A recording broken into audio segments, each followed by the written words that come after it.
What are you putting in your stroller? Nothing. Yeah? You want to lift it? Is that a baby in there? Turn around. I'll get your sister. There ain't no okay. You're the one who came here stealing things. It can be okay. It ain't okay to steal. You don't have to grab me like that just because I did something wrong. Tax shelter, okay? That's a shelter that you can stay at if you're the victim of domestic violence, okay? Until you get yourself together. Hi. Hi. What are you putting in your stroller? Nothing. Yeah? You want to lift it? Is that a baby in there? No. So what's in there? Stuff. Oh, you want to lift the sheet? Or am I going to lift it? You can lift it. You lift it. You can lift it. I did this with my sister. She's in the car. Turn around. I'll get your sister too, because she's probably in that handicap parking spot. Yeah, she is. Yeah, I know. Wow, good job. I had to. You don't have to do anything. I do. No, you don't. You don't. So you need to steal moisturizing conditioner, right? You need to steal. You need to steal perfume, right? Or detox shampoo, right? You need to steal shampoo, right? And ovulation strips. Okay. On a late night in 2024, a deputy sheriff in Florida responded to a CVS pharmacy for a reported theft in progress.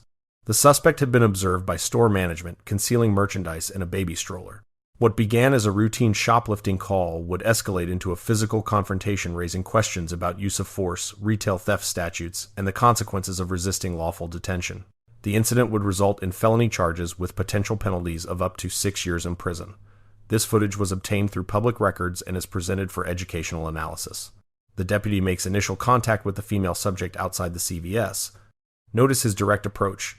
He's already been briefed by store personnel about the suspected theft.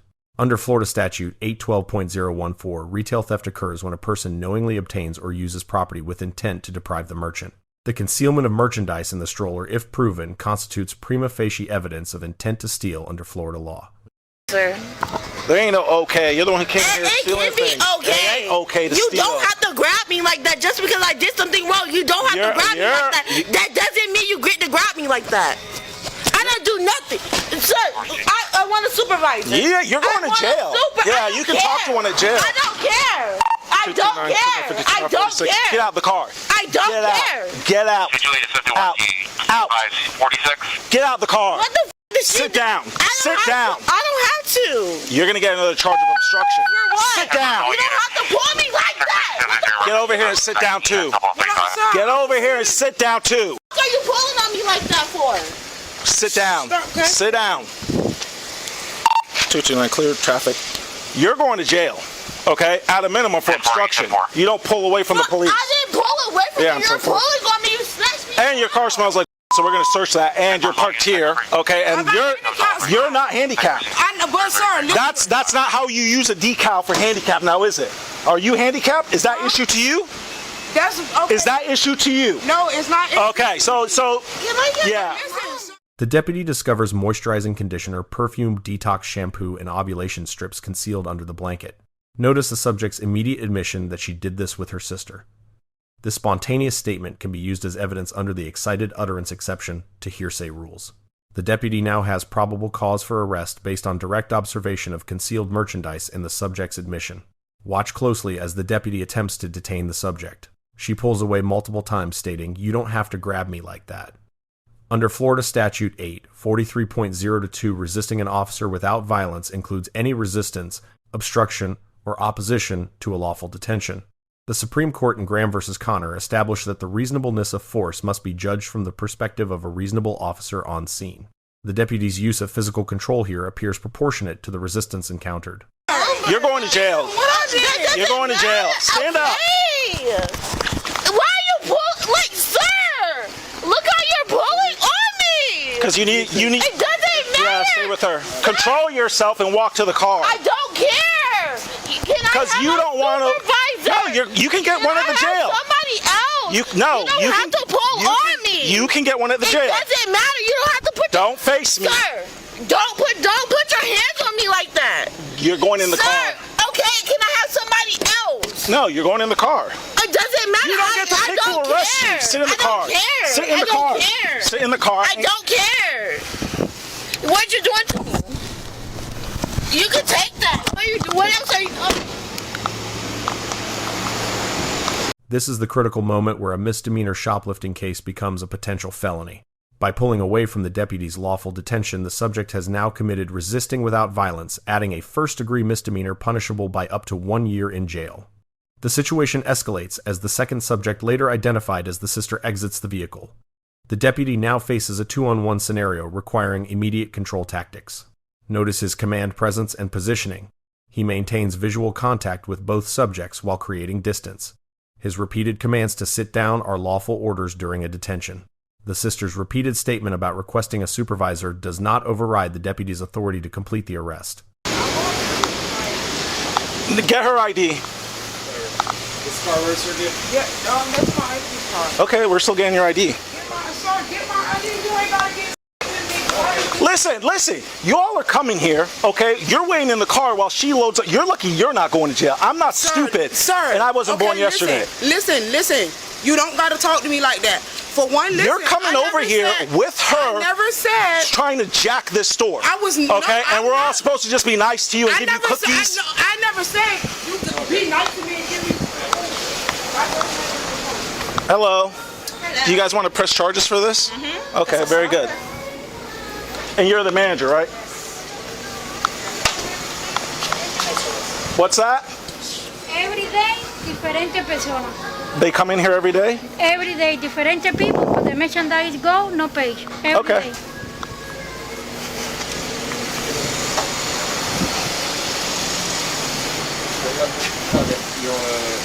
And search the car too. An additional violation becomes apparent. The vehicle is parked in a handicapped space. The deputy notes, "You're not handicapped," and questions the misuse of the placard. Under Florida Statute 316.1955, fraudulent use of a handicap parking permit is a second-degree misdemeanor. This provides additional probable cause for the vehicle search that will follow. The primary subject continues to resist as she's placed in the patrol vehicle repeatedly, stating, "I don't care," and requesting a different officer. Under established law, suspects do not have the right to choose which officer arrests them. The deputy's response, "You don't get to pick who arrests you," is legally correct. Throughout this encounter, the deputy maintains verbal control without escalating to higher levels of force despite continued resistance. With the primary subject secured, the deputy addresses the sister who was waiting in the vehicle. The store manager confirms they wish to prosecute a critical element for retail theft cases in Florida. The manager states everyday different people, but the merchandise go no pay, suggesting this location experiences frequent theft. This context is relevant to the deputy's enforcement decision and the prosecutor's charging decisions. The deputy mentions searching the vehicle, stating, "Your car smells like, presumably marijuana." Under the automobile exception established in Carroll v. United States, the odor of marijuana provides probable cause for a warrantless vehicle search. The subject initially refuses to provide identification, but the deputy correctly notes that fingerprinting at the jail will establish identity regardless. The deputy now administers Miranda warnings, reading directly from a card to ensure accuracy. Notice he confirms understanding before proceeding with questions. The subject appears to waive her rights by agreeing to speak. Any statements made after this point are admissible in court, assuming the waiver was knowing, voluntary, and intelligent.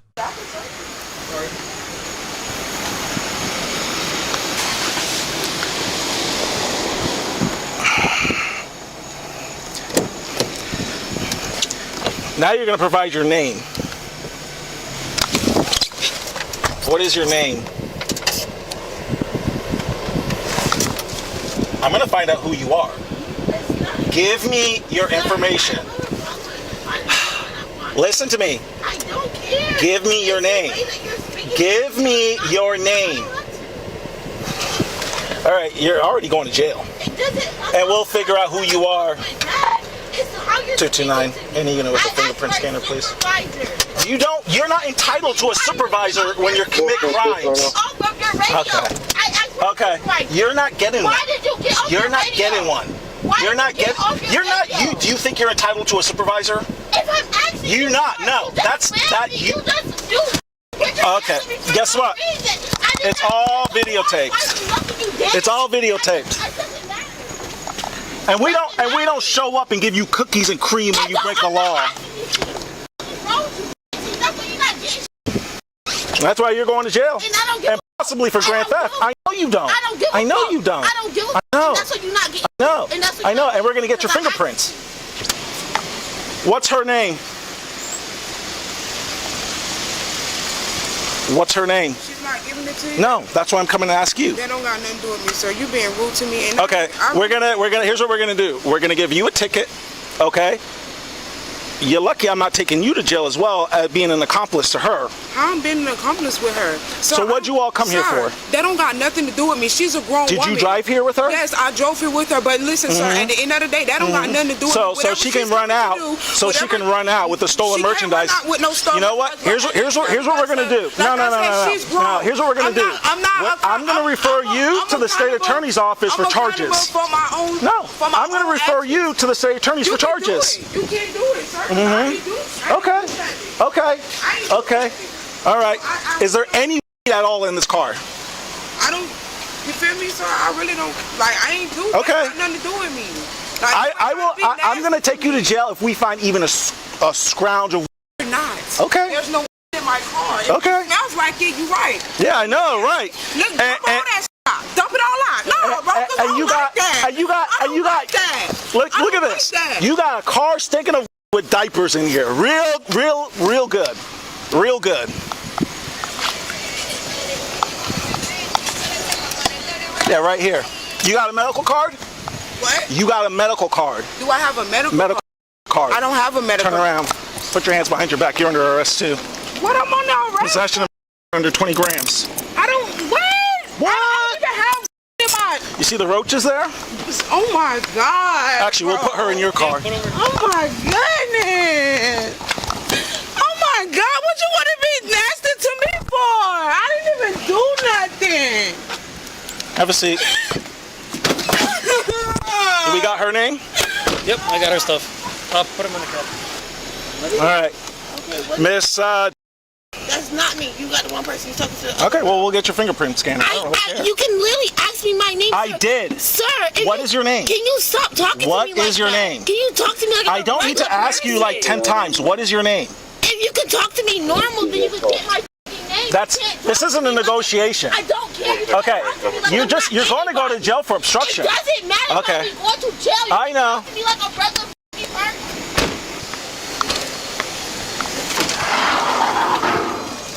I was just gonna start scanning this. Hey, where's the stuff she stole? I put it here in the office. Can you get me a voided receipt of all the items? Yep. Scan them out? Okay. Yep. Just scan them out. You'll keep the product. Yes. And then I'll get a receipt of it so I can get a total. All right.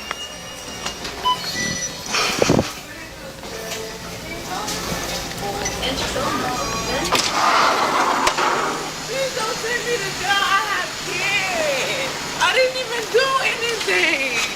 You was the same person I told about my daughter. I didn't do nothing. Here. I'm talking to someone else besides him. Do you understand your rights? Can I talk to another officer? I've been asking this ever since I got in the car. No, you're under arrest. I don't. That doesn't matter. I'm not questioning. I'm not questioning you about me being under arrest. I'm questioning you about how you're, sir. No. When this man arrested me, you cannot roll your window up. You have to allow me to speak to another officer. I've been asking you this since I got to your car. That's not policy. Sir, I did not touch this officer. I did not do anything. What are you? Where'd you hear that? TikTok? TikTok what? I have to speak. I'm not asking. Not freaking. Bro, don't worry about it. Like, don't even worry. I will wait till I get to the jail. This man literally slung me to the floor. You never went on the floor. So stop lying. I did not go in front of that car. No, you didn't. Don't forget this. And I put you there. I told you to sit down and you sat down. So you did not slay me on the floor? Listen, young lady. We can either have a conversation. We don't have to. Okay. We don't have to. Okay. I don't know what you're coming here stealing for. Okay. It doesn't matter. It's none of your business, and you don't. I think it is my business. I'm the police. I don't care. I'm the police. I don't care. I don't have to answer to you. Okay. Well, I'm the police. I don't have to answer. So it kind of is my business. You're not. You're a person. Okay. With but badge. it's the police. I don't so care. it is my business that you're stealing. I don't care. I don't have to answer to you. I know you don't care that you're stealing. You're rude. You don't even. Hey, is that your in the car? No, you won't blame no fucking on me. I'm sorry. You can't blame no on me. Not my car. Not my. So whose car is that? That's your homegirl? Hey, driver. Not my car. My name is. I know. Well, now I know your name is. After I asked you like 10 times. And I didn't have to speak to to you. I didn't want to speak to you. You slung me on the ground. Okay. All right. And you know, when you play back the video and you're not slung on the ground, I don't care. They can play it back. And you was sleep. You see? okay. Listen. I would love to have a conversation with you, but only if you can tell the truth. Okay. Okay. Is that possible? Possible. Can you do that? Possible. Okay. Let's start over. Okay. Let's start over. What's up? All right. I'm Deputy. My name is. Very good. What did you do coming to the CVS? Why did you come here tonight? I came here to the CVS tonight because I was in a domestic violence relationship. All my clothes and everything that I had was thrown out of the vehicle. I had nothing to my name. I had no clothes. I had nothing, period. Nothing. And did you call the police about this? Yes. I have a police report. I have a police number and stuff like that. I have no clothes. Do you live in Lehigh? Yes, I live in Lehigh. This happened in Naples. So that's okay. Collier County. That's Collier County Sheriff's Office. And so what brought you to Lehigh then? Because that's the only, I don't have no family here. I don't have no mom. I don't have no sister. I have nobody here. The only person I have here was the person I was in the car with. That's the only and she girl. lives in Lehigh? Yes, and that's and I live with her. Okay. So I had no clothes, no nothing. So I was just trying to get me a few things. During that process, people made requests. That's all I have to say. People made requests for you to come here? No, people made requests for me to get stuff while I was here. Okay. And so that's just why it was extra, like, that's just why it was more stuff than what needs to be in there. Okay. And did you intend to pay for any of that stuff? I was, yes. So I had like $25, $30 in the stuff. $30-something in my bag. I had like $50 in some change, maybe 60 or so on my food stamp card that I was gonna use, and then just whatever the rest of it was. I'm not gonna sit here and lie. Like when you came up to me, I didn't lie to you. Like I had no reason to lie to you. As soon as you walked up in there, I knew what time it was. Like I knew what I was doing. I knew what type of risk I was taking. Okay? Did you knew what you were doing was wrong? Yeah. I knew what I was doing was wrong, but I had no money. I had no one I could call, no family. Do you have a job? No, I just came down here. And before I could, like, I just came down here. I came down here with no ID, no none. Like, my birth certificate is at my sister's house, so it's just so much. Like, you know, I'm just going through a lot. Just really, truly, honestly, going through a lot. Okay. So, I had no one else. I have no one here. No family, no mama, no sister, no brother, no cousin. I'm out on my own. So I'm just doing what I have to do. So during that, and you're at people's house, you're not paying nothing, you're not doing, like you're not paying, you have to do something, okay? So have you ever been arrested before? Yes. For what? Like, disorderly, just like being upset, and just them not being able to like calm me down or something like that. That's it. I've never been arrested for nothing. Have you been arrested for stealing before? No, I'm not a bad person. I'm not a bad person, and this is why I didn't like how you were coming at me, because I'm not a bad person and I'm not a bad girl. Like I'm not a bad person and stuff. So I just didn't like how you were just treating me like I was just. I know stealing is not right. You don't supposed to do that. Like you don't supposed to. But if you have, like you don't have nothing. Like you have nothing else. You have nobody. Like. I mean, at that point, like, you do whatever you have to do. And that's just it. Like, that's just it. I'm out here, and I swear to the God above on my dead, but I have no one out here. No one. Like, not a mom, a brother, a sister, a dad. My mom. Where's your family at? In Ocala, Florida. Why didn't you go back there? I did. And I did. My mom, she's not, like, the normal, typical mom. So I can't go with her. Do you have kids? No. Why didn't you go to the? Listen, you're going to jail. But listen. I'm trying to help you. Listen for a moment, okay? When you get out of jail, you need to. If you don't have a place to stay, you need to go to the ACT shelter, okay? That's a shelter that you can stay at if you're the victim of domestic violence, okay? Until you get yourself together. All right. So that way you don't have to owe people things, right? That you live with. So that way you don't have to come out here and commit crimes to survive. You get what I'm saying? They'll try to hook you up with a job, okay? I don't want you out here stealing, and I don't want to confront you again. Do you understand? Okay, I'm going to give you the address and phone number to the ACT shelter when we're done, okay? Because even though we might not see eye to eye right now, I'd like you to get some help while you're in Lee County. Do you understand? Okay? And you can dislike me and whatever it might be, but I don't dislike you. I just wish, like, you wouldn't, like... You wish I was nice to you. No, not even that. When you approach people in certain situations, don't just treat them bad, or just let me ask you a question. Wrong. Have we ever met before? No. Do I know who you are and what you're capable of? No, sir. But, sir... So when everything is calmed down like this, I can have a civilized discussion with you, but I can't do that while I have you. I'm worrying about her in the car, okay? I don't know who else is in the car with her, okay? So I have all these moving parts going on, right? So I don't have time to have conversations right then and there. We have to wait till everything is under control. Then I'll talk to you, okay? Like this, all right? Yes. Because I'm not trying to be mean to you, okay? I'm trying to be a nice guy to you, okay? But there's certain things that need to happen in order for me to start relaxing and being nice to you. You get what I'm saying? I don't want to be mean to you. That's not my nature.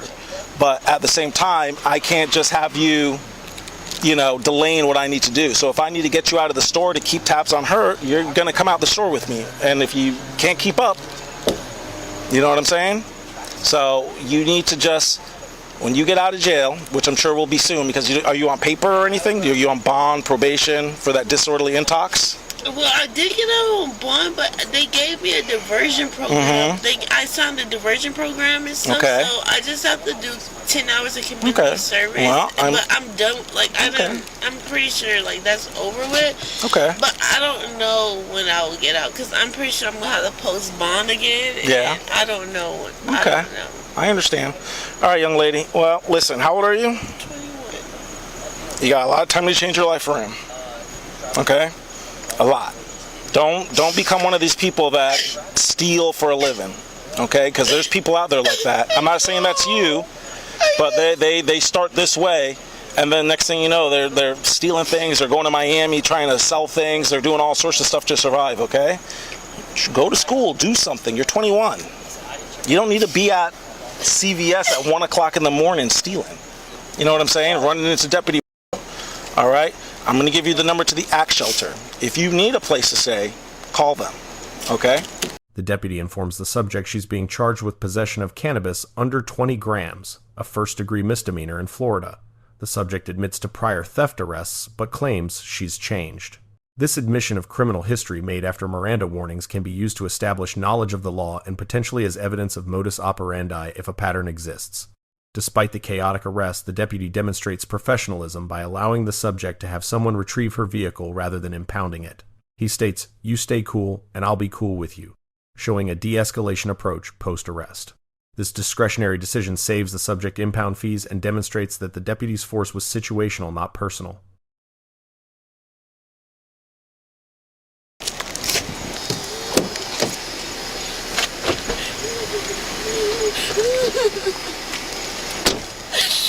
All right, what is your name? All right. Have you ever been arrested before? For what?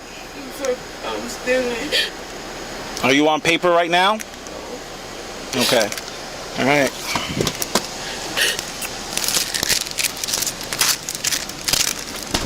All right, you have the right to remain silent.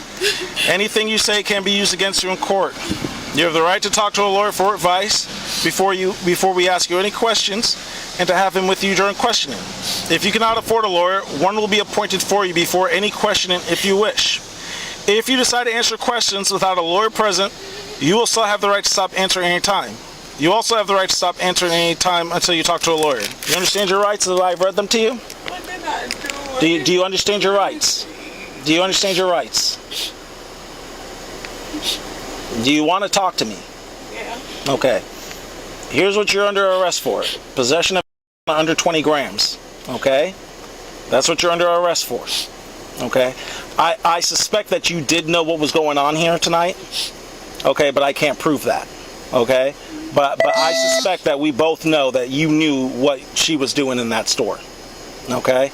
Because I'm sure you don't come to CVS at 1 o'clock in the morning and not question why you're coming to CVS and you're staying in the car and she's in there. Well, I do come here to use my Medicaid card to get my kids wipes and diapers. But have you ever done that at 1 in the morning? Yeah, I did. I'm gonna be honest. Yes, I have. It's been nights. It's been nights. Why did you stay in the car? Because I don't have no reason to go in there. I don't steal. I Well, used to steal. Okay, that's used to, but people change. I don't do that no more. When was the last time you were arrested for that? That was like, I don't know, like 2000 and, I don't know. It's been so many years. Like in the last 4 years, 5 years? Yeah, 5 years. I don't do that. Yeah. Kind of disorderly back there. Really? Yeah. No, she's not. No, she's not, or you would hang out.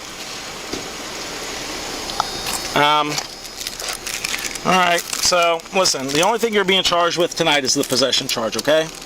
Can I have someone come get my car? You know what? I will allow that to happen. Can I call someone? We'll work on that, okay? All right, you stay cool and I'll be cool with you, okay? But the things that happen here tonight are unacceptable, okay? On a lot of ends, but that doesn't mean I'm going to be a complete jackwagon to you, okay? All right, so do you have someone local who can come get it? All right, as long as we're not waiting like 4 hours for someone to come pick the car up. You know what I'm saying? All right. So make sure whoever you call has a valid license, okay? All right. Just hang out here for a second, okay? What's that? I would like to make a report. His number is 2. Huh? His car number is. What? I don't feel safe. What? I swear to God. What's going on here? The officer, he just literally took his thing. He knocked on the window. He laughing and everything. I don't feel safe. His license. I looked at his license plate before he left. Okay. All right. Hold on. Just relax. No, because I don't want you to hurt me. I'm not gonna hurt you. Just relax. All right. Just relax. Nobody's gonna hurt you.